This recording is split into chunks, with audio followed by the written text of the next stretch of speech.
Let me focus, let my attention be fixed. Buddha, it's up to you. But, my dear friends, whenever we try to meditate, our attention doesn't stay focused. Either we don't know where it goes or doubts arise in our minds. We don't even know what meditation is and how to practice it. Bhagwan Buddha has given a solution to this dilemma in very simple words. Bhagwan Buddha is the figure of meditation, and he has explained the techniques of meditation in such a simple way that no one else has. After listening to the complete story, you will have no doubts about meditation. So, let's begin the story. Once, a disciple came to Buddha and said, "Buddha, it has been 3 years since I have been in your presence. Every day, I meditate as you have instructed. Even after 3 years, I haven't achieved anything through meditation. My friends say that they have gained something through meditation. But then, why I haven't been able to experience it? Please forgive me, Buddha." Now thoughts arise in my mind that maybe meditation doesn't bring any results or it's just a myth because I haven't gained anything till today. And those who claim that they have attained something through meditation, I feel they are all lying. You yourself had said to search with one's own intellect, and now, after meditating for so many years, I feel that meditation doesn't bring any results. Please guide me, Buddha. Buddha smiled and said, "I will answer this in the meditation gathering tomorrow morning. You should come there." The next day, Buddha gathered everyone and gave his teachings. He said, "Today, I will tell you a story. Just listen to it and understand. It is a fictional story. There was a guru who was very famous for his meditation.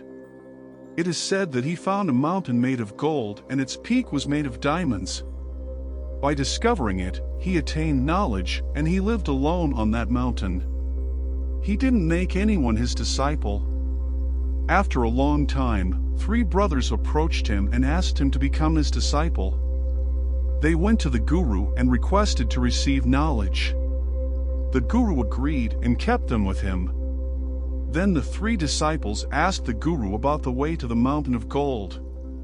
The guru said, "I will give each one of you the answer one by one and also show you the path so that you can climb it." Then the guru called the first disciple and directed him towards a path. He gestured and said, "From here, go straight and do not deviate from the way. This path will lead you straight to that mountain. And don't interrupt your journey." Taking the blessings of their guru and setting off on his journey, he encountered difficulties along the way. His feet were pricked by thorns, and some insects and mosquitoes bit them.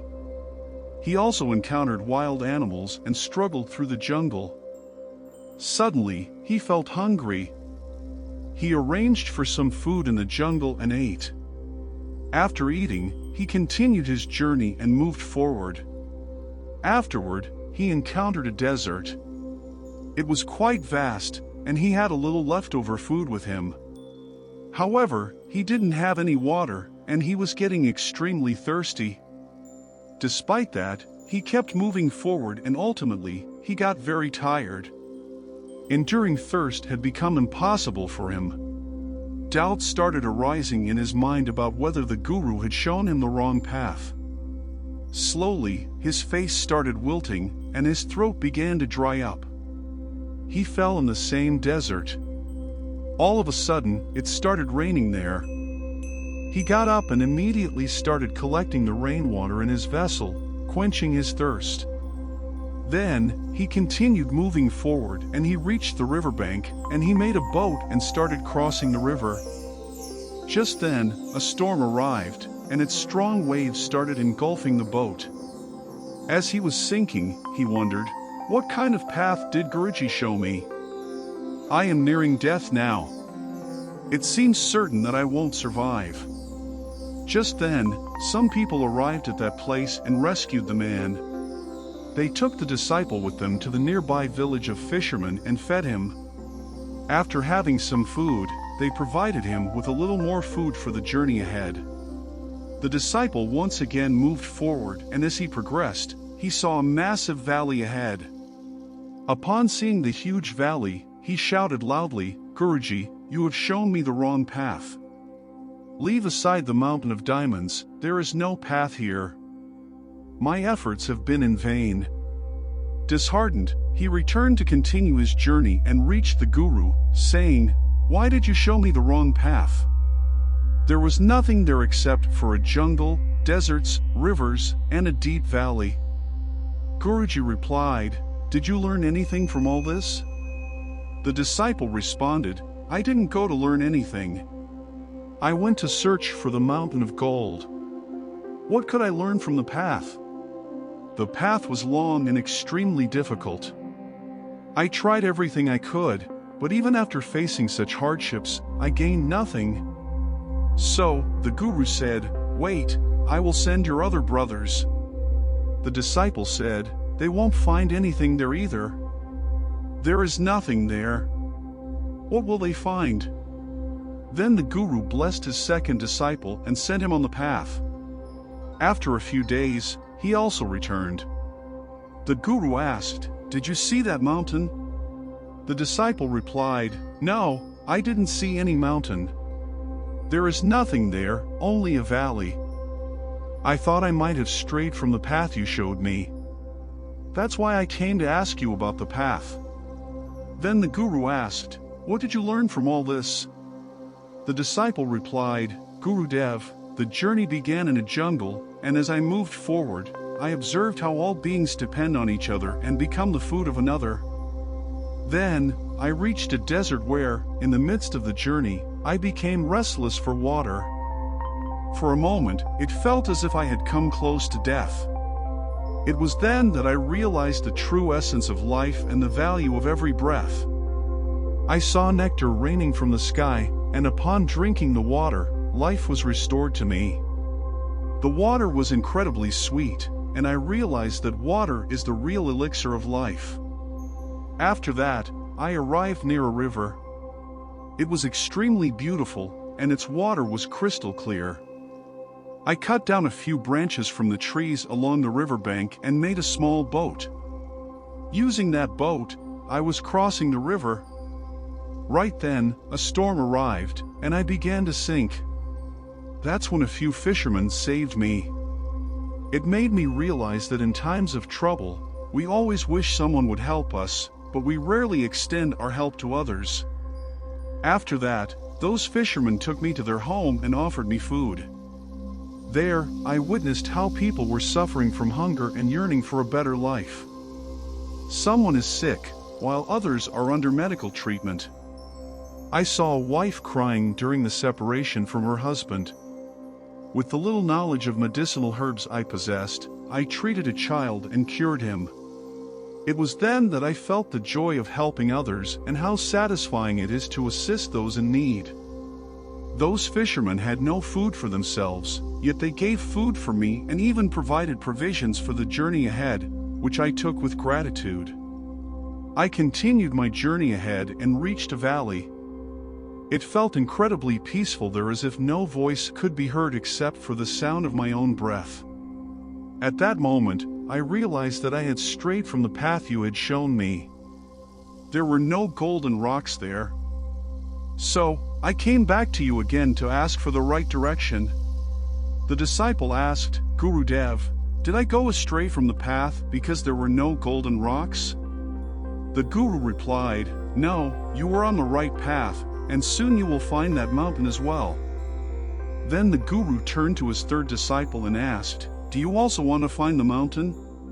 The disciple replied, "Gurudev, I will find the mountain along the way, or maybe not. I don't know. But my fellow brothers have told me about its greatness. However, I want to see it for myself." Then, with the Guru's blessings, the third disciple embarked on the journey. After a few days, he returned. By looking at the Guru, it was understood that he had found the mountain. There was a different glow on his face, and he was quite calm. With reverence, he said to the Guru, "Gurudev, I am very grateful for showing me the path. I have found that golden mountain, adorned with diamond peaks. Upon hearing this, the other two disciples asked, "Did you find the valley?" The third disciple replied, "Yes, I found it. I also experienced everything that you did. In the end, I found that valley where there was immense tranquility. I knew I was on the right path. This mountain is the one I was searching for. I reduced my ego in devotion, and even my mind had many concerns about me. But I had encountered death closely twice before, so I wasn't afraid anymore. Now, all I had to do was find that mountain, and I devoted myself to it. I left my worldly desires behind, and when I progressed further, I realized that instead of falling into the valley, I was flying in the air. In the same way, I continued to move forward in the valley, and I finally crossed the valley. When I reached further ahead, it was quite dark there, devoid of any light. After that, as I proceeded even further, I saw that there was light ahead, and the light was so intense that I couldn't see anything in it. Even though I couldn't see anything in it, I continued to move forward directly. I was extremely scared at that time, but still, I kept advancing. In the end, I found that mountain of gold with a diamond peak. After reaching its top, my mind became completely calm, and my mind became extremely happy and delighted. After finishing the entire story, Buddha asked everyone, "What did you learn from it?" Then, one of Buddha's disciples folded his hands before him and said, "Buddha, the path shown to those three disciples by their guru was the path of self-realization.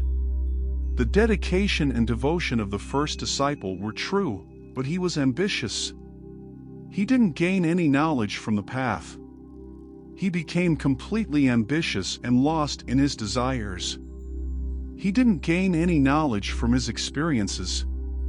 He was only focused on climbing the mountain, which prevented him from learning from the things around him, while everything around him was full of knowledge."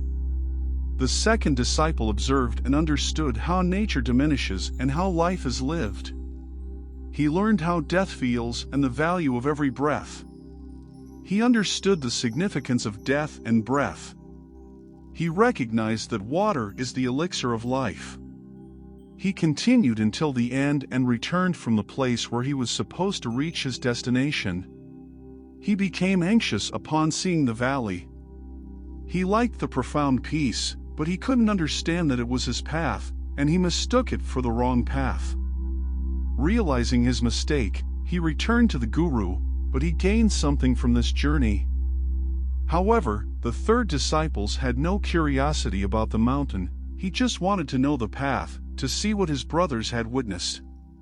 Finally, it happened exactly as he had seen, with a slight difference. He experienced everything, but the only thing was that he went into the depths of the valley, where he felt the infinite knowledge within the depths of darkness. Progressing in the darkness, he eventually found the light, and the mountain he was searching for was none other than the pinnacle of enlightenment. His body was the gold, while the diamond was his mind, where he experienced great knowledge and peace.